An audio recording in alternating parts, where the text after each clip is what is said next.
Good morning everyone. Good morning, good morning and good morning. क्या बात कर रहे थे हम कल? हमने बात की थी, हमने डिस्कशन किया था टाइप ऑफ कॉस्ट पे। हमारा first type of cost based on element, हमने तीन तरह के कॉस्ट बाइफिकेशन किया था। Cost based on element, material, labour and expenses. Then further हमने उसे कैटेगराइज किया था दूसरे पार्ट पे, that is based on functionality.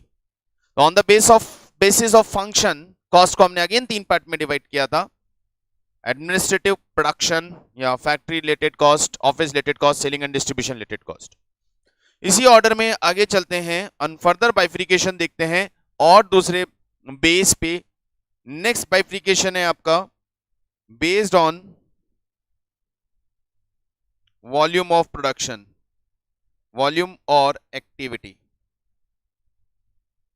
Based on volume और एक्टिविटी, जिसे हम बोल सकते हैं based on variability.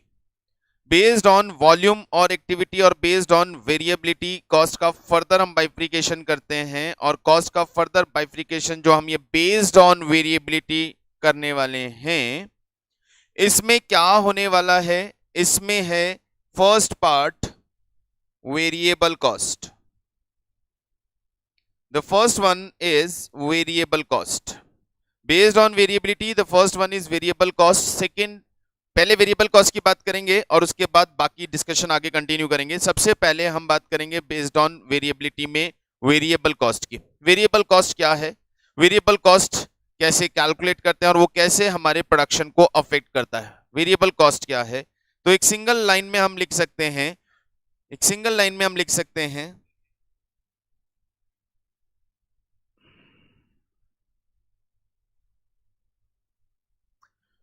Variable cost के लिए सिंगल लाइन में आप बात कर सकते हो, कॉस्ट दैट चेंज्ड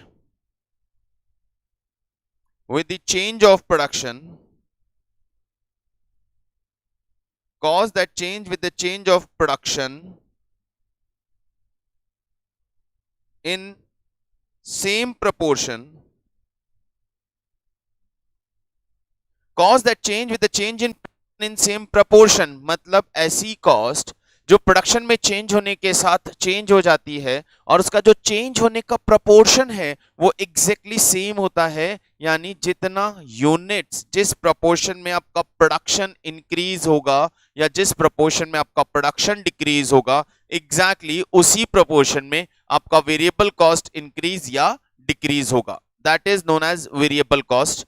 इसके कॉमन फीचर्स पे और चलें तो आगे ध्यान रखिएगा। पहला, और बट रिमेन कांस्टेंट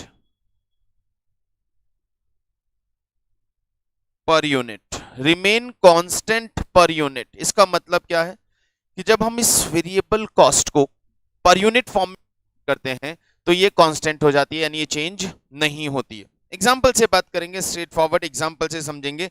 सपोज मेरा प्रोडक्शन है 1000 यूनिट्स का and that time my cost is coming 5000 rupees. My production is of 1000 unit, मैंने 1000 यूनिट प्रोड्यूस किया और उस समय मेरी जो कॉस्ट आ रही है, मेरी जो वेरिएबल कॉस्ट आ रही है वो 5000 है। Sir how you are saying that it is variable? Check करेंगे कैसे। फिर मैंने नेक्स्ट टाइम पे I increases my production to 1500 unit, मैंने अपना प्रोडक्शन 50% इंक्रीज किया, तो ये मेरा कॉस्ट था, ये भी एग्जैक्टली 50% इंक्रीज हो गया। In next period I produces 2000 unit, मैंने अपना प्रोडक्शन बेस प्रोडक्शन से डबल किया, my variable cost comes at 10,000 rupees. क्या ऑब्जर्वेशन आ रहा है गाइस? क्या ऑब्जर्वेशन आ रहा है भाई लोगों? क्या ऑब्जर्वेशन आ रहा है? ऑब्जर्वेशन ये आ रहा है कि सर ये तो ऐसी कॉस्ट है जितना प्रोडक्शन इंक्रीज होता है एग्जैक्टली उसी प्रपोर्शन में 50% का इंक्रीज आया, तो कॉस्ट में भी 50% का इंक्रीज आया, प्रपोर्शन में इंक्रीज हो रही है, ये कहलाती है वेरिएबल कॉस्ट। दूसरा हमने जो इसका फीचर साथ में रखा था वो रखा था पर यूनिट, कि सर ये पर यूनिट सेम रहती है। चेक करके देखते हैं, 5000 का वेरिएबल कॉस्ट है और 1000 यूनिट्स हमने बनाया है, तो पर यूनिट आ रहा है 5 रुपी। 7500, 1500 per unit 5 rupee, 10,000, 2,000 per unit 5 rupee. Every time it remain per unit 5 rupee. Her bar per unit 5 रुपी पे ही ये कांस्टेंट रहती है. मतलब बिल्कुल क्लियर है, मतलब बिल्कुल क्लियर है कि ये वो कॉस्ट है, ये ऐसी कॉस्ट है जो प्रोडक्शन के साथ चेंज हो रही है, प्रोडक्शन के साथ इंक्रीज हो रही है, और वो इंक्रीज भी एग्जैक्टली प्रोपोर्शनेट इंक्रीज है, सेम प्रोपोर्शन में इंक्रीज है. लेकिन जब आपने इसको पर यूनिट कैलकुलेट किया तो इसकी per unit value always same आ रही है. ऐसी कॉस्ट को बोलते हैं वेरिएबल कॉस्ट. प्रोडक्ट में लगने वाला रॉ मटेरियल और प्रोडक्ट में यूज में आने वाला डायरेक्ट मटेरियल ऑलवेज वेरिएबल होता है. डायरेक्ट मटेरियल ऑलवेज वेरिएबल होता है. कैसे? यदि एक यूनिट को बनाने में, मान लीजिए कोई भी एग्जांपल ले लीजिए, कहीं से कुछ भी एग्जांपल उठा के लीजिए, एक बुक को बनाने में 100 पेजेस का मटेरियल लगता है, तो 2 बुक्स को बनाने में 200 पेजेस का मटेरियल लगेगा. एग्जैक्टली प्रोपोर्शनेट इंक्रीज या प्रोपोर्शनेट डिक्रीज आएगा तो उसे हम वेरिएबल कॉस्ट बोलते हैं. लेकिन जब ये पर यूनिट सेम रहती है तो गाइज एक चीज ध्यान रखिएगा, एक बहुत इंपॉर्टेंट चीज ध्यान रखिएगा. पहली तो यहां पे आप ये ध्यान रखिएगा कि ये सेम प्रोपोर्शन होना जरूरी है, और दूसरा आप ध्यान रखिएगा पर यूनिट कांस्टेंट रहना जरूरी है. प्रोपोर्शन चेंज अपने आप पर यूनिट कांस्टेंट कर देता है. चेंज होना है लेकिन चेंज पर कांस्टेंट प्रोपोर्शनेट चेंज होना है, और कांस्टेंट रहना है पर यूनिट की फॉर्म में. तो जब ये पर यूनिट की फॉर्म में कांस्टेंट रहती है तो हम हमारे पर्पस से, हमारी रिक्वायरमेंट के लिए, जब हमारी फ्यूचर कैलकुलेशंस के लिए हम इस कॉस्ट को यूज करेंगे तो बेटर है आप इसको हमेशा पर यूनिट कॉन्टेक्स्ट में ही यूज करें. हमेशा इसको पर यूनिट के कॉन्टेक्स्ट में यूज करें, क्योंकि पर यूनिट के कॉन्टेक्स्ट में आप इसे यूज करेंगे तो आपकी कैलकुलेशन सिंप्लीफाई हो जाएगी. जैसे कि मैंने यहां लिखा पर यूनिट कितना आ रहा है, ऑब्जर्व कर लिया 5 रुपी. अब सपोज कभी मुझे 5000 यूनिट्स बनाने की जरूरत पड़ी तो दैट आई नो कि मेरा वेरिएबल कॉस्ट 5 रुपी पर यूनिट होगा. That means the total amount of variable cost will be 25,000. 5 multiply by 5000. तो ये आपको बहुत सिंप्लीफाई आंसर दे देगा, बहुत सिंपल सा आंसर दे देगा कि पर यूनिट सेम रहना चाहिए. क्या कहना चाहते हैं इस बारे में? आई थिंक बात समझ में आ गई. यहां तक का क्लियर, आपको लॉजिक समझ में आ गया कि variable cost first part on the basis of activity, on the basis of volume, on the basis of variability.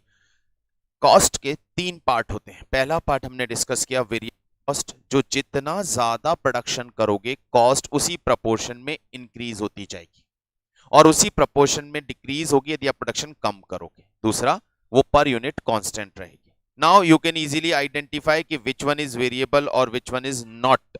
ठीक है, सेकंड पे आते हैं.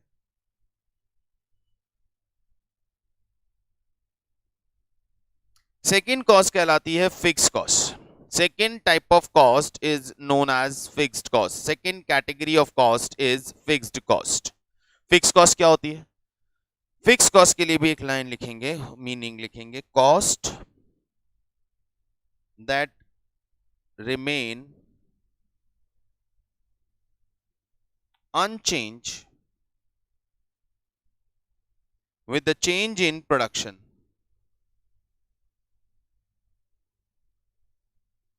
Costs that remain unchanged with the change in production, that means constant, but up to installed capacity. ये बात हमेशा ध्यान रखिएगा, but up to installed capacity. ऐसी कॉस्ट जो प्रोडक्शन के साथ चेंज नहीं होती है, ऐसी कॉस्ट जो ऑलवेज फिक्स रहती है, but up to installed capacity is known as fix cost. और इसमें एक फीचर और ऐड कर देते हैं, बट चेंज पर यूनिट. लेकिन जब इसको हम पर यूनिट कैलकुलेट करते हैं तो ये चेंज हो जाती है. जब इसको हम पर यूनिट कैलकुलेट करते हैं तो ये चेंज हो जाती है, यानी पर यूनिट ये सेम नहीं रहती है, पर यूनिट ये सेम नहीं रहती है। एग्जाम्पल लूंगा वापस, सपोज मैंने यूनिट प्रोड्यूस किया 1000, मैंने यूनिट प्रोड्यूस किया 1000, तो एग्जाम्पल बहुत सारे हैं इस फिक्स कॉस्ट के। जैसे मेरा क्लासरूम है, 100 का कैपेसिटी है बैठने का, लेकिन अब 100 स्टूडेंट बैठे हैं तो भी इलेक्ट्रिसिटी कंजम्पशन उतना ही होगा, और 10 स्टूडेंट बैठे हैं तो भी इलेक्ट्रिसिटी कंजम्पशन उतना ही होगा। मेरा इस रूम का, मेरे इस क्लासरूम का यदि रेंट 10,000 रुपीज है, तो 100 स्टूडेंट होंगे तो भी रेंट 10,000 ही दूंगा, और 0 स्टूडेंट होंगे क्लास में, क्लास नहीं चलेगा तो भी रेंट 10,000 ही दूंगा। मतलब ये जो रेंट आप पे कर रहे हो, ये रेंट आपके नंबर ऑफ यूनिट्स पे डिपेंड नहीं करता, ये नंबर ऑफ यूनिट्स पे डिपेंड नहीं करता। यदि इसकी कैपेसिटी 100 स्टूडेंट्स की है, तो up to 100 my cost will remain same. लेकिन सर अब यहां इसका एक दूसरा साथ में ऐड होता है, अप टू इंस्टॉल्ड कैपेसिटी बोला मैंने। यदि आप बियॉन्ड कैपेसिटी जाओगे, आप कैपेसिटी के बाहर निकलोगे और हायर कैपेसिटी पे, डिफरेंट कैपेसिटी पे काम करने की बात करोगे कि सर इस बार तो 150 स्टूडेंट का बैच बनाना है, तो 150 स्टूडेंट के लिए डेफिनेटली हमें एक नया प्लेस ऑक्यूपाई करना पड़ेगा, और उस सिचुएशन में डेफिनेटली कॉस्ट इंक्रीज होगी। तो वो एक डिफरेंट एस्पेक्ट हो गया। लेकिन up to installed capacity it will not change, installed capacity तक कोई चेंजेस नहीं आने वाले।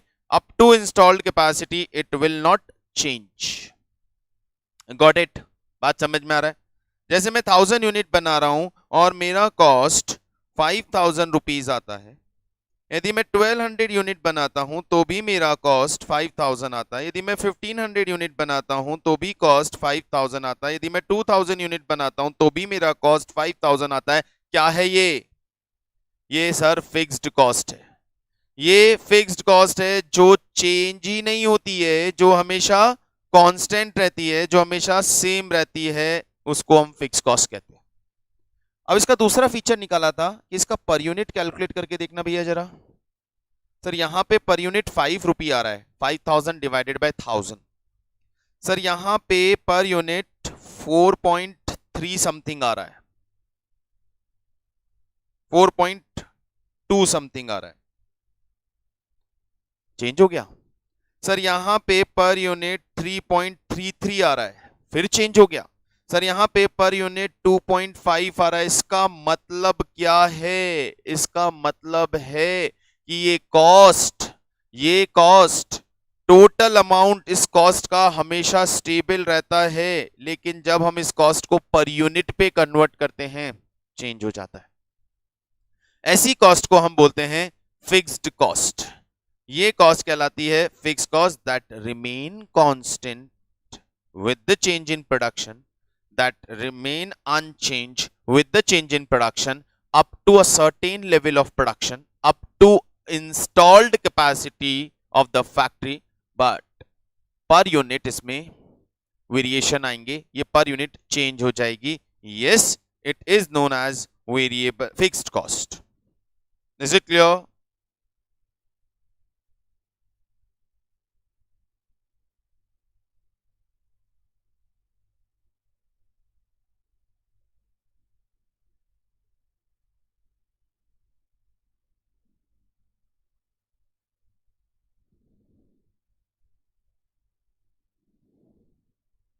क्या ये बात समझ में आ गई? Is it clear to everyone? Is it clear to everyone? Yes. तो फिर थर्ड टाइप ऑफ कॉस्ट पे चलते हैं, and third type of cost is semi variable cost. The third type of cost is semi variable cost. What is semi variable cost now? Semi variable cost का क्या मतलब हुआ?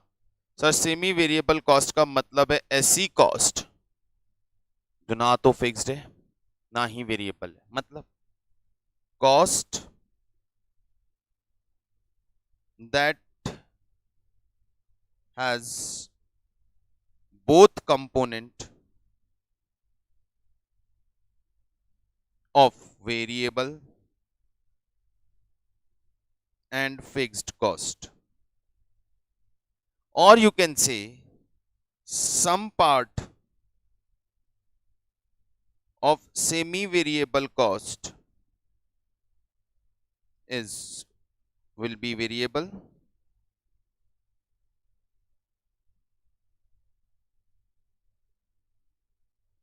and some part remain constant.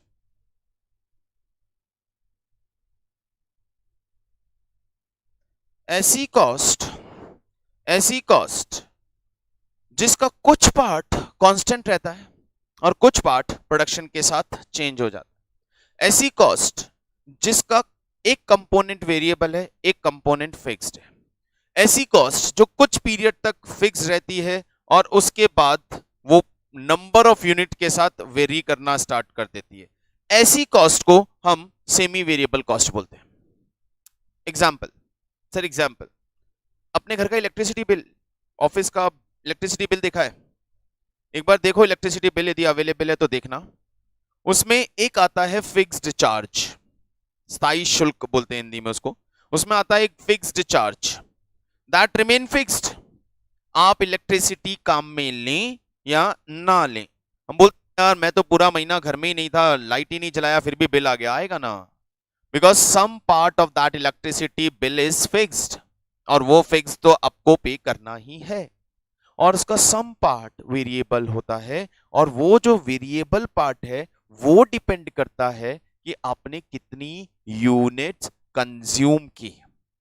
तो एक fixed amount of bill आपको पे करना ही रहेगा। अब वो पूरा बिल उठा के यदि मैं कैलकुलेट करूंगा और चेक करूंगा तो पता चलता है इस पूरे बिल के अंदर कुछ पार्ट उस बिल का फिक्स्ड है और कुछ part number of unit consumed के साथ इंक्रीज हो रहा है।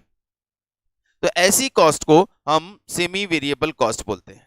सच cost is known as semi variable cost. ऐसी कॉस्ट को हम सेमी वेरिएबल कॉस्ट बोलते हैं।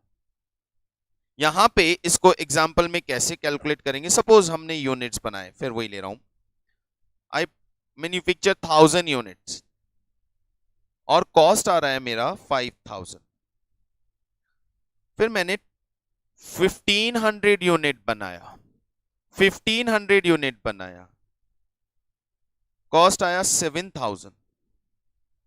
फिर मैंने 2000 यूनिट्स बनाया, फिर मैंने 2000 यूनिट बनाया, मेरा कॉस्ट आया 9000। अरे ये क्या हो रहा है सर? कॉस्ट चेंज हो रही है। सर कॉस्ट जब चेंज होती है तब तो हम उसे वेरिएबल कॉस्ट बोलते हैं। नो, रुको, देखो, चेक करो, क्या वेरिएबल कॉस्ट तब बोलते हैं जब वो जो चेंजेस आते हैं वो प्रोपोर्शनेट चेंजेस होते हैं, तो वेरिएबल कॉस्ट बोलते हैं। क्या यहां प्रोपोर्शनेट चेंजेस आ रहा है? क्या यहां प्रोपोर्शनेट चेंजेस आ रहा है? सर चेक करना पड़ेगा कि प्रोपोर्शनेट चेंजेस है या नहीं। उसके लिए बेस्ट क्या तरीका है?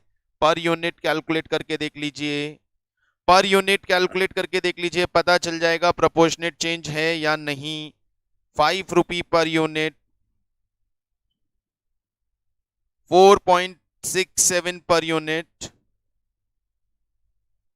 4.5 पर यूनिट। नहीं सर, ये तो पर यूनिट भी कांस्टेंट नहीं है, पर यूनिट भी चेंज हो रहा है और ये टोटल अमाउंट भी चेंज हो रहा है, यानी ये तो ना तो फिक्स्ड है ना वेरिएबल। बिल्कुल सही, ये ना ही फिक्स्ड है ना ही वेरिएबल, ये है सेमी वेरिएबल कॉस्ट।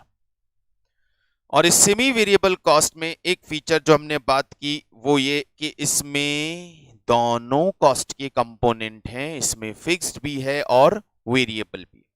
और जब हम सेमी वेरिएबल कॉस्ट के साथ डील करते हैं ना, तो सेमी वेरिएबल कॉस्ट के साथ डील करने के लिए हमें ये पता करना पड़ता है, हम ये कोशिश करते हैं आइडेंटिफाई करने की कि सर इसमें वेरिएबल कंपोनेंट कितना है और इसमें फिक्स्ड कंपोनेंट कितना है। सर ये हम आइडेंटिफाई कर सकते हैं? हाँ, हम ये आइडेंटिफाई कर सकते हैं यूजिंग सम डिफरेंट मेथड्स कि इसमें वेरिएबल कंपोनेंट कितना है और इसमें फिक्स्ड कंपोनेंट कितना है। We can identify it. Methods, yes, some methods are there, but we will discuss such methods with the relevant topic, that is marginal costing, and that is in your inter syllabus, not here.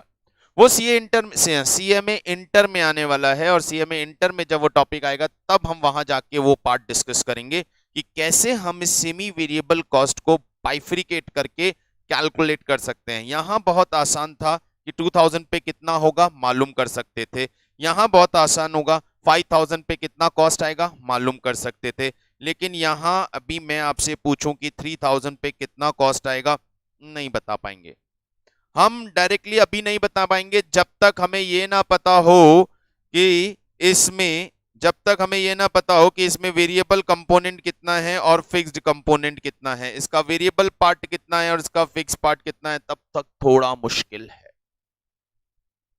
Got it? ये था हमारा second part of बाइफिकेशन, that is based on variability, that is based on variability. हमने second part of बाइफिकेशन किया। अब next part of बाइफिकेशन पे आते हैं। और भी बहुत सारे तरीके हैं कॉस्ट को बाइफ्रिकेट करने के।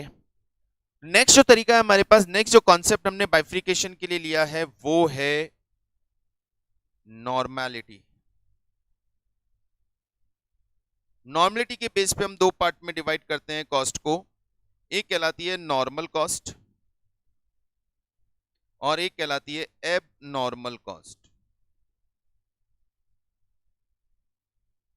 Normal cost, abnormal cost. Two type of costs are there.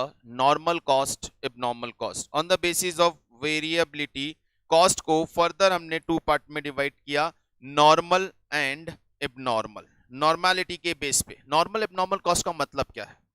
Normal abnormal cost का मतलब क्या है? नॉर्मल कॉस्ट का मतलब है ऐसी कॉस्ट जो नॉर्मली इनकर्ड होती ही होती है, और एबनॉर्मल कॉस्ट का मतलब ऐसी कॉस्ट जो हम एक्सपेक्ट करके चल रहे थे कि नहीं होगी फिर भी इनकर्ड हो गई।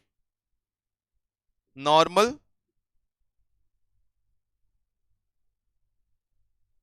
Charge to product, abnormal charge to P and L. ये बस मेन पॉइंट आप ध्यान रखिएगा। Normal cost charge to product, abnormal cost charge to P and L. होता क्या है, एग्जांपल लेते हैं। मटेरियल कॉस्ट, हमें यह पता था कि एक यूनिट को बनाने में 10 रुपीज का मटेरियल लगता है। एक यूनिट को बनाने में 1 kg मटेरियल लगता है और उसकी कॉस्ट 10 रुपए है। नॉर्मल है, यही होगा। लेकिन जब हम मटेरियल को स्टोर करके रख रहे थे और उसे फैक्ट्री पे काम में ले रहे थे, तो due to some fault in machine कुछ यूनिट्स, कुछ मटेरियल वेस्ट हो गया। अब ये जो मटेरियल वेस्ट हुआ है ये आपकी गलती से हुआ है, प्रोडक्शन हाउस की गलती से हुआ है, फैक्ट्री की गलती से हुआ है, सुपरवाइजर की गलती से हुआ है, वर्कर की गलती से हुआ है।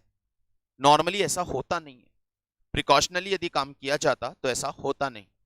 तो अब ये जो लॉस हो गया, ये जो कॉस्ट इनकर हो गई, ये जो मटेरियल वेस्ट होने की वजह से कॉस्ट इनकर हो गई, इसे क्या करेंगे सर? इसे लॉस मानेंगे, पी&एल में चार्ज कर देंगे। तो फिर नॉर्मल क्या है?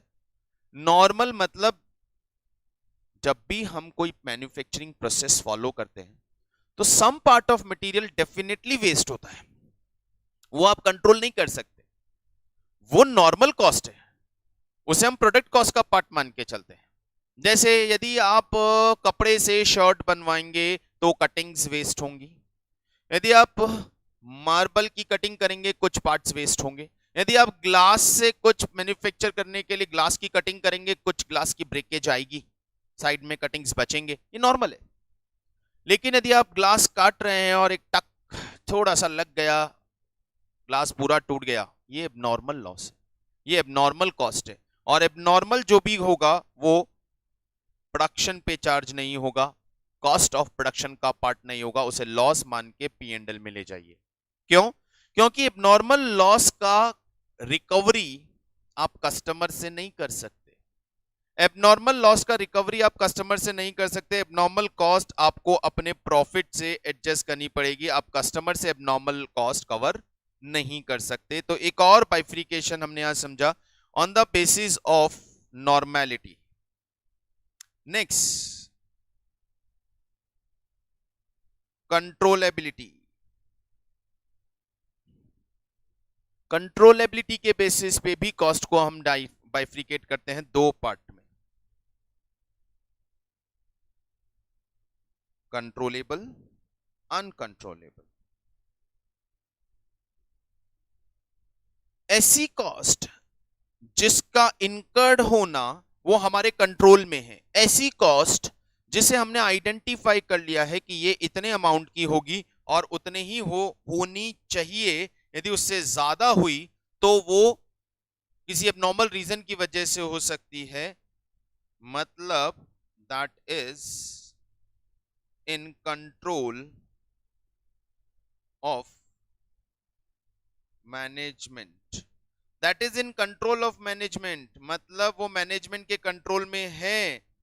कैसे? Through cost control system.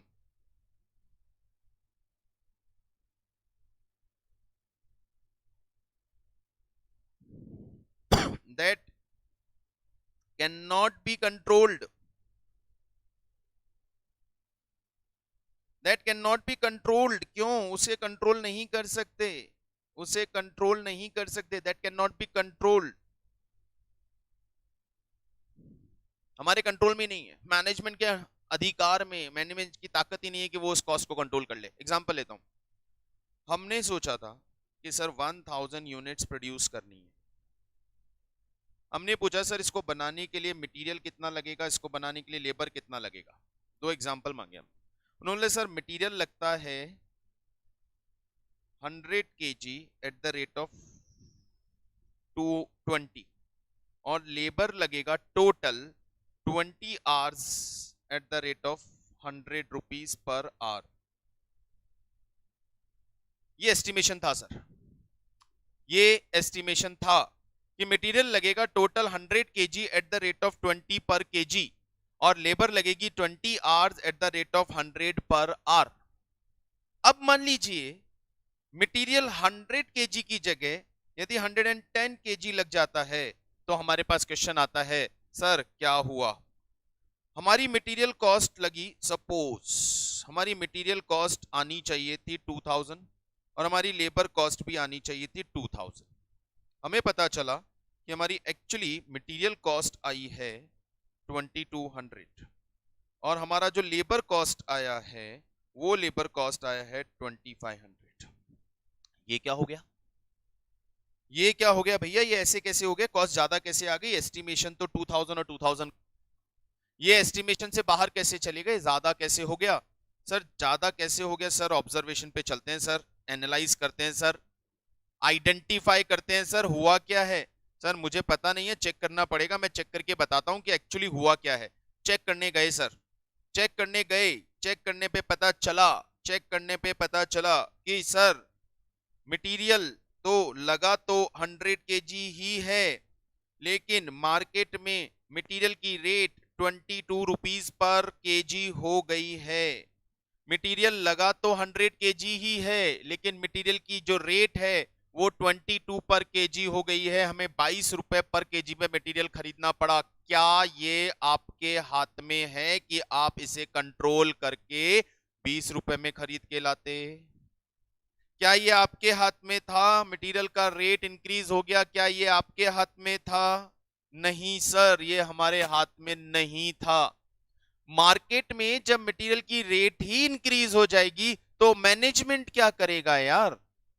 Material वही खरीदना है, उसी क्वालिटी का खरीदना है, उसमें मैं चेंज कर नहीं सकता, उतनी ही क्वांटिटी चाहिए, जितनी लगनी चाहिए उतनी लगानी ही पड़ेगी, उसमें मैं चेंज कर नहीं सकता। तो क्या 22 रुपए की रेट हो गई, 2200 रुपीज खर्च हो गए, ये कॉस्ट में जो इंक्रीज आया ये कंट्रोल में था? आंसर नो, ये मेरे कंट्रोल में नहीं था, ये मैनेजमेंट के कंट्रोल में नहीं था। मतलब cost due to market factor, cost due to external factor is non uncontrollable cost. External factors की वजह से जो कॉस्ट होती है वो अनकंट्रोल कॉस्ट होती है, से मैं कंट्रोल नहीं कर सकता, वो मैनेजमेंट के हाथ में नहीं है। फिर हमने पूछा सर वो तो ठीक है, चलो बात समझ में आ गई, लेकिन अब ये जरा ये बताओगे कि लेबर क्यों 2500 रुपीज लग गया? सर लेबर में तो वर्कर को हमने 100 रुपए से ही पेमेंट किया था, इसका मतलब 25 आवर्स लग गए लेबर में। हाँ सर, मतलब तो यही ऑब्जर्वेशन तो यही आ रहा है कि 25 आवर्स लग गए वर्कर के। कैसे भैया? ये 25 आवर्स कैसे हो गए? हमने तो एस्टिमेट किया था ना कि ये काम 20 आवर्स में हो जाना चाहिए। सर पता नहीं सर, रजिस्टर चेक करता हूं, रजिस्टर चेक किया तो वर्कर आया गया, सारा रिकॉर्ड है, चेक किया, यस सर 25 आवर्स हो गए सर। ये 25 आवर्स कैसे हो गए भाई? सुपरवाइजर क्या कर रहा था? सर वर्कर्स ने टाइम स्लो काम किया है, सर वर्कर्स ने टाइम वेस्ट किया है। अरे वर्कर का स्लो स्पीड, वर्कर का वेस्ट ऑफ टाइम, ये तो मैनेजमेंट के कंट्रोल में है ना। मैनेजमेंट क्या कर रहा था उस वक्त? सुपरवाइजर क्या कर रहा था उस वक्त जब वर्कर टाइम वेस्ट कर रहा था? सुपरवाइजर क्या कर रहा था उस वक्त जब वर्कर बैठा था, स्लो स्पीड से काम कर रहा था? इट इज कंट्रोलेबल, ये हमारे कंट्रोल में है। हमें वर्कर्स को ऑब्जर्व करना चाहिए, ये हमारे कंट्रोल में है। Yes, this type of cost is known as controllable cost. ऐसी कोई भी कॉस्ट जो फैक्ट्री के, बिजनेस के इंटरनल मैनेजमेंट के कंट्रोल में है। सर सर हमें पता चला है, हमें पता चला है कि हमें पता चला है कि सर वर्कर 5 घंटे क्यों नहीं काम किया? क्यों नहीं सर? वो एक्चुअली क्या है, पावर फेलियर हो गया था, इसलिए 5 घंटे वर्कर फ्री बैठे थे। वेजेस तो पूरी देनी पड़ेगी ना सर। भैया ये पावर फेलियर कैसे हो गया? तो सर पावर फेलियर तो हमारे हाथ, अरे हाथ में है भाई। पावर फेलियर हुआ तो बैकअप रेडी क्यों नहीं था? पावर बैकअप क्यों नहीं था? पावर फेलियर की वजह से वर्कर्स की कॉस्ट भी तो लग गई। मैनेजमेंट के कंट्रोल में है। ऐसी कोई भी कॉस्ट जो मैनेजमेंट के कंट्रोल में है वो कंट्रोलेबल कॉस्ट के अंदर चली जाएगी, और ऐसी कॉस्ट जो से मैनेजर कंट्रोल नहीं कर सकता, जिसे मैनेजमेंट कंट्रोल नहीं कर सकता, उसे हम अनकंट्रोलेबल कॉस्ट बोलते हैं। यानी सिंपल सा है, आप अपना cost control procedure, cost control system इतना स्ट्रांग कीजिए कि आपकी कॉस्ट कंट्रोल में रहे, वो कंट्रोलेबल। लेकिन जहां आप चाहे कितना भी कंट्रोल प्रोसीजर्स अप्लाई कर लीजिए, आप उस कॉस्ट को इनकर होने से नहीं रोक सकते, वो है अनकंट्रोलेबल कॉस्ट। बाइफिकेशन क्लियर? फर्स्ट बात की थी एलिमेंट ऑफ कॉस्ट की, सेकंड हमने बात की थी फंक्शनैलिटी की, थर्ड हमने बात किया वेरिएबिलिटी की, फोर्थ हमने बात किया नॉर्मेलिटी की, फिफ्थ हमने बात किया कंट्रोलेबिलिटी की, और अब उसके आगे चलते हैं, उसे हम बोलते हैं बेस्ड ऑन टाइम।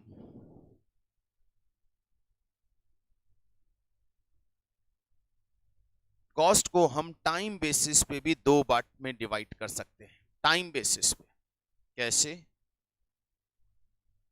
एक कहलाती है हिस्टोरिकल कॉस्ट और एक कहलाती है predetermined cost. Historical cost और प्री डिटरमाइंड कॉस्ट।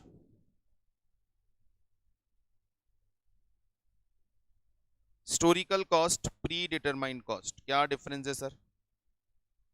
सर जब फाइनेंशियल अकाउंटिंग हम पढ़ रहे थे और हमने फाइनेंशियल अकाउंटिंग की बात की थी, और फाइनेंशियल अकाउंटिंग के डिस्कशन और फाइनेंशियल अकाउंटिंग को हमने कॉस्ट अकाउंटिंग से कंपैरिजन की बात की थी, तो हमने एक चीज बोला था, financial accounting deal with, financial accounting always deal with historical cost, present cost, incurred already. Historical cost का मतलब है incurred in past or present, will incurred in future।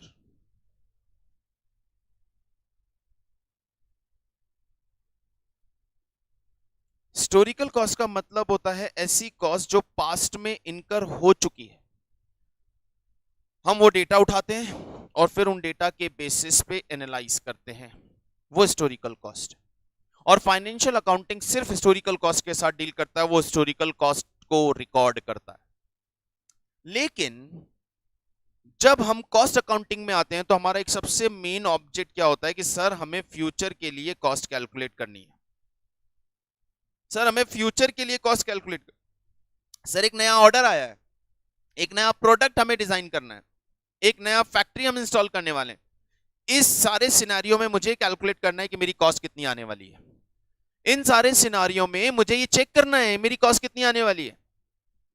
तो आप एस्टिमेशन लगाओगे, कितना रॉ मटेरियल लगेगा, किस रेट पे मिलेगा, कितना वर्कर्स का जरूरत है, कितने आवर्स वर्कर काम करेंगे, किस रेट से हम उन्हें पेमेंट करेंगे, कौन कौन से एक्सपेंसेस होंगे, कितने होंगे, ये हम एस्टिमेट करते हैं कि क्या हो सकता है, क्या क्या होगा in future, and that is known as predetermined cost. और कॉस्टिंग में हम दोनों कॉस्ट के साथ डील करते हैं। हमें हिस्टोरिकल कॉस्ट भी चाहिए एनालिसिस के लिए, रिकॉर्डिंग के लिए। हिस्टोरिकल कॉस्ट रिकॉर्ड होती है, एनालाइज होती है, इंटरप्रेट होती है, और उसके बेसिस पे हम कुछ डिसीजंस लेते हैं। हमें future cost, predetermined cost चाहिए मैनेजमेंट के लिए, क्या हम वो डिसीजंस, अंडर कंसीडर डिसीजंस ले या ना ले, वो डिपेंड करता है हमारी फ्यूचर कॉस्ट यानी प्री डिटरमाइंड कॉस्ट में। तो दो तरह की कॉस्ट के साथ कॉस्टिंग में एक और बाइफ्रिकेशन हमने समझा, historical cost and pre determined cost.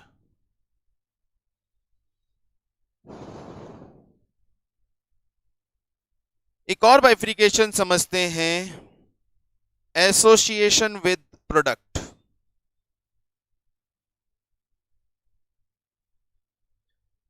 Association with product, इसको भी हम दो पार्ट में बाइफ्रिकेट करते हैं। एक कहलाती है प्रोडक्ट कॉस्ट और एक कहलाती है पीरियड कॉस्ट। वैसे हम ये चीज समझ के आ चुके हैं, product cost and period cost, ये हम समाव कुछ समझ के आ चुके हैं। प्रोडक्ट कॉस्ट को जनरली हम बोलते हैं वेरिएबल, और पीरियड कॉस्ट जनरली कहलाती है या होती है फिक्स्ड। मतलब ऐसी कोई भी कॉस्ट जो प्रोडक्शन से डायरेक्टली कनेक्टेड होती है, जो प्रोडक्ट से रिलेटेड होती है, प्रोडक्ट बनेगा तो लगेगी, प्रोडक्ट नहीं बनेगा तो नहीं लगेगी, वो प्रोडक्ट कॉस्ट होती है। मैं ऑलवेज वेरिएबल नहीं होता, लेकिन नॉर्मली वेरिएबल होता है, और ये नॉर्मली फिक्स होती है। ऐसी कोई भी कॉस्ट जो प्रोडक्ट बनेगा तो लगेगी, प्रोडक्ट नहीं बनेगा तो नहीं लगेगी, कहलाती है product cost. Directly associated with product manufacturing. Material product बनेगा तो लगेगी, लेबर प्रोडक्ट बनेगा तो लगेगी, मशीन की इलेक्ट्रिसिटी प्रोडक्ट पावर जिसे बोलते हैं, प्रोडक्ट बनेगा तो मशीन चलेगी तो लगेगी। मशीन की रिपेयर, प्रोडक्ट बनेगा मशीन चलेगी तो रिपेयर होगी। लेकिन ऐसी कॉस्ट जिसका प्रोडक्ट के बनने से कोई कनेक्शन नहीं है फिर भी वो इनकर होती है, जैसे ऑफिस के सारे एक्सपेंसेस पीरियड कॉस्ट होते हैं। एम्प्लॉय को सैलरी देनी पड़ेगी सर, रेंट देना पड़ेगा sir, fixed charges of electricity देना पड़ेगा सर, सुपरवाइजर का सैलरी देना पड़ेगा सर, काम हो रहा है नहीं हो रहा, सुपरवाइजर तो रखा हुआ है। ये सब कहलाती हैं period cost. Product cost, period cost, बहुत सिंपली क्लियर है सभी को। अब कुछ हम ऐसी कॉस्ट ले रहे हैं जो मैनेजरियल डिसीजंस के लिए होती है। मैनेजरियल डिसीजन, कुछ ऐसी कॉस्ट जो मैनेजरियल डिसीजन के लिए यूजफुल होती है। कुछ बल्क ऑफ कॉस्ट यहां पे ले लेते हैं। सबसे पहले हमारे पास आता है इम्प्यूटेड एंड नोशनल। इम्प्यूटेड और नोशनल।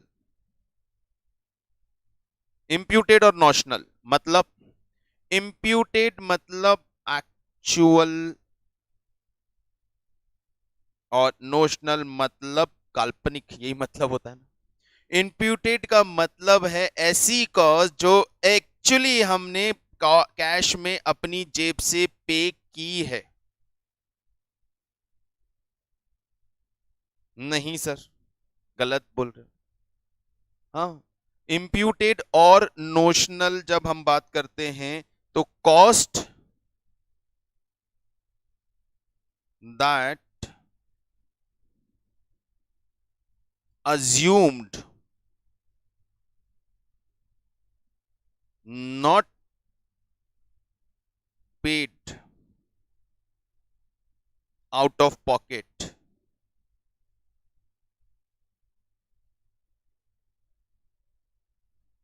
ऐसी कॉस्ट जो अज्यूम कॉस्ट होती है, इम्प्यूटेड, नोशनल और इम्प्लाइड, या इम्प्लिसिट,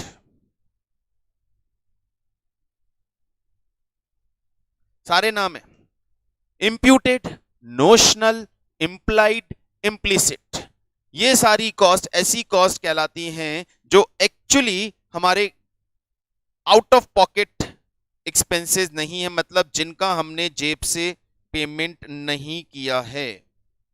जैसे not paid out of pocket in cash, जैसे मैंने अपना ऑफिस अपने घर की बिल्डिंग में लगा लिया, क्या मुझे अपनी बिल्डिंग का रेंट देना है? नहीं सर, अपनी ही बिल्डिंग है, इसका मतलब कॉस्ट नहीं है? नहीं सर, वो रेंट कॉस्ट की फॉर्म में इंक्लूड करना पड़ेगा।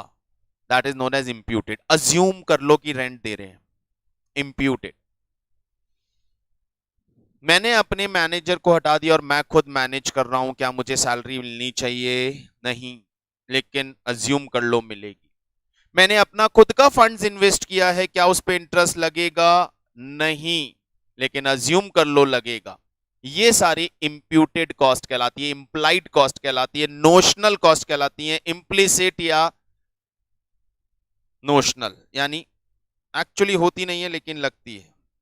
और दूसरी होती है एक्सप्लिसिट और आउट ऑफ पॉकेट। इंप्लिसिट यानी अज्यूम्ड, एक्चुअली कैश में नहीं होती है लेकिन कॉस्ट तो है।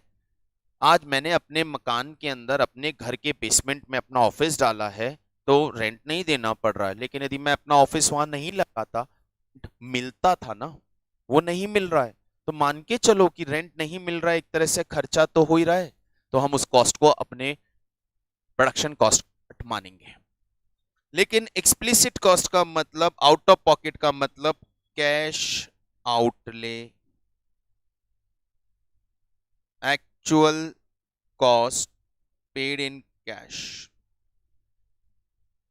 ऐसी कॉस्ट जिनको एक्चुअली हम कैश में पे करते हैं वो एक्सप्लिसिट, जिनका एक्चुअली पेमेंट होता है वो एक्सप्लिसिट, जो अज्यूम्ड होती हैं वो इम्प्लिसिट, जिनका एक्चुअली पेमेंट होता है वो explicit.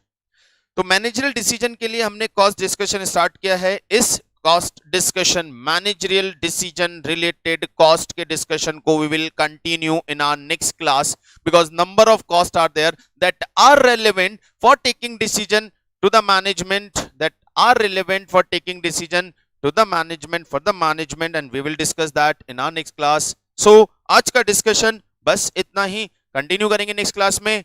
Till then, bye, see you.